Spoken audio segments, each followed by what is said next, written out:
আসসালামু আলাইকুম। কেমন আছেন সবাই? আশা করছি অনেক, অনেক ভালো আছেন।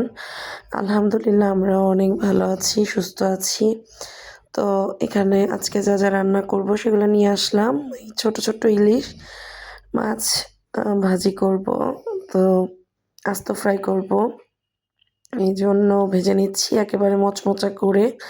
তারপরেই তো ভাজা হয়ে গিয়েছে। তারপরেই তো শুটকি ভুনা করব, লইট্টা শুটকি। তো পেঁয়াজের সাথে এখন শুটকিটাকে ভালো করে ভেজে নিব।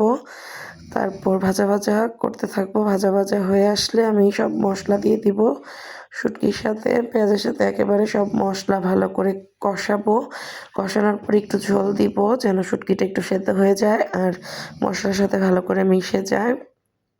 আর রুই মাছ ভুনা করব।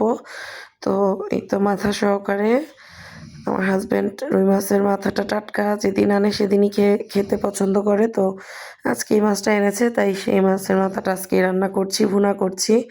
এই তো হয়ে গিয়েছে মাছ ভুনা আর এই যে শুটকিটাও প্রায় হয়ে গিয়েছে। আর একেবারে ঝোল শুকিয়ে ফেলবো শুটকির।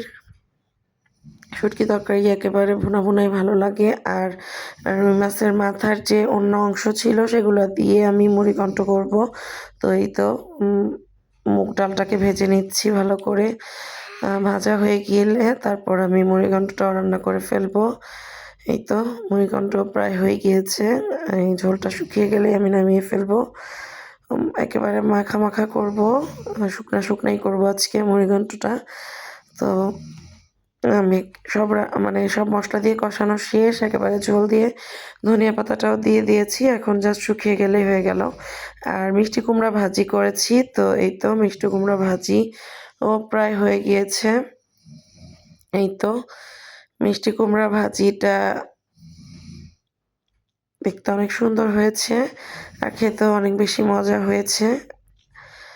এই তো ভাজি হয়ে গিয়েছে। তো এটা আজকে রান্নাবান্নাই ছিল মিষ্টি কুমড়া ভাজি ছিল, ছোট ছোট ইলিশ মাছ ভাজা, রুই মাছ ভুনা আর রুই মাছের মাথার বাকি অংশ দিয়ে মুড়িঘণ্ট আর লোটা শুটকি ভুনা। এই তো আজকে রান্নাবান্না এগুলাই ছিল এবং অনেক বেশি মজার ছিল। আলহামদুলিল্লাহ রান্নাগুলা দেখতে যেমন সুন্দর হয়েছে খেতেও অনেক বেশি মজা হয়েছে।